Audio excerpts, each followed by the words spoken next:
ఓం శ్రీ గురుభ్యో నమః. యోగ వాసిష్టము. కాయ జుగుప్సా వర్ణనము. మలమూత్రముల యొక్క తోలు సంచి క్షీణించుట మొదలైన వికారములు కలది మరణశీలము అగు ఈ శరీరము సంసారమున సుఖభోగములకు ఇల్లు అని అనుకొనబడుచున్నది. కానీ ఇది కూడా కేవలము దుఃఖము కొరకే.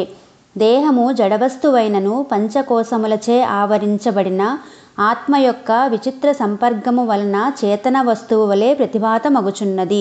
అసార వస్తువైనను మోక్షమునకు ఉపయోగపడుచున్నది. ఇది సాధారణ జడవస్తువుల వంటిది కాదు, మరియు చేతనము కాదు. అల్పములైన అన్నపాదాదులు లభించిన సంతోషించుచున్నది. అల్పములగు శీత తాపములు కలిగిన దుఃఖించుచున్నది. సంసార సాగరమును తరించుటకు నౌకగా గైకొనబడిన ఈ దేహలత యందు ఆత్మభావన కలుగవలెను. ఈ శరీర గృహమున ఇంద్రియములను పశువులు వరుసగా కట్టబడి ఉన్నవి. దీని యజమానురాలు తృష్ణ. ఇల్లంతయు నానా విధములగు కోర్కెలను మృగ్గులతో అలంకరింపబడి ఉన్నది.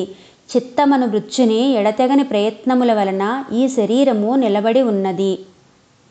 ఈ దేహగృహము దుఃఖములకు బాలకుని ఏడుపులతో నిండి ఉన్నది. సుఖములను శయ్యలతో మనోహరమై చూపెట్టుచున్నది. దుశ్చేష్టులను పాడుదాసీలు ఇందు తిరుగాడుచున్నారు. రోగములకు ఉనికియు మరియు ముడతలుపడు చర్మమునకు నెరిసిన వెంట్రుకలకు ఉనికియు మనోవ్యాధులకు అడవి అయిన ఈ దేహమును కోరవద్దు. శరీరము సుఖదుఖములను మాటిమాటికి అనుభవించుచు మరల వాటినే కోరుచున్నది.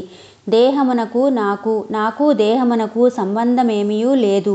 నేనీ జడదేహమును కాను అని తెలుసుకొని పరమాత్మయందు విశ్రాంతి పొందిన చిత్తము కలవాడే పురుషోత్తముడు.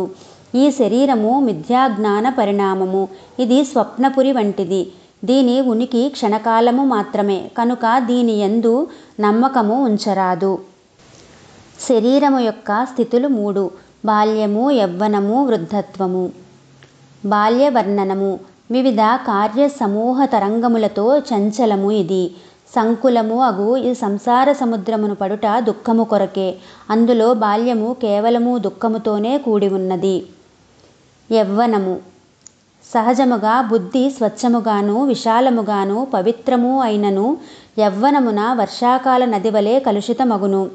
వనిత, విలాసము ఇట్టి చింతలతో పురుషుడు యవ్వనముననే శిథిలమగును. అభిమానమత్తుడగు పురుషుడు మదపుటేనుగు వంటివాడు. దోషములే వీడి ముత్యములు. యవ్వనమే వీనికి నాశనము చేకూర్చెను. ఇదియే వానిని నిరంతరము కట్టియించు స్తంభము.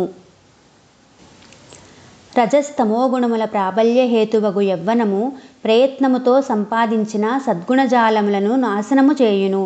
చింతామణి దురదృష్టవంతుని చేతి నుండి క్షణములో జారిపోయినట్లుగా యవ్వన విహంగము అల్ప సమయములోనే దేహము నుండి ఎగిరిపోవును. ఏ పురుషుడు క్షణభంగరము వంటివాడు యవ్వనము పట్ల ముగ్ధుడై అజ్ఞానముతో సంతుష్టుడగునో అతడు నరపశువు. సాధువర్య, ఎవరు యవ్వన సంకటమును సుఖముగా దాటెరో వారే పూజ్యులు, వారే మహాత్ములు. ముసలితనము. విషపు బొట్టువలే ముసలితనము అవయములను పడగొట్టుచున్నది. శరీరమును పెనుభూతము పట్టుకున్నట్టుగా తన ఆకృతిని పోగొట్టుకుంటున్నది. ముదుసలిని కాంచి సేవకులు, పుత్రులు, భార్య, బంధువులు, స్నేహితులు హీనుడగు పిచ్చివానిని చూచినట్లుగా నవ్వుదురు. నేనేమి చేయగలను, పరలోకమున దారుణమగు పీడను అనుభవించవలసి రావచ్చునే అనే భయము పెరుగును. తుచ్చుడను, నేనేమి చేయగలను, ఎట్లొనర్తును, నా మాటను వినువారెవ్వరు, మెదలకు కూర్చుందు అని వృద్ధుడు తలపోయును. ఎప్పుడు ఎట్టి రుచికరమైన పదార్థములు తినుటకు లభించును. ఇట్టి చింత వార్ధక్యము వచ్చిన మనుష్యుని చిత్తమును దహించును. శరీరములు అన్నియు ముసలితనమున పడినవి అయ్యి మృత్యువుచే కబళింపబడినవి అయి ఉన్నవి. శరీరము యొక్క స్థితి ఇటువంటిది.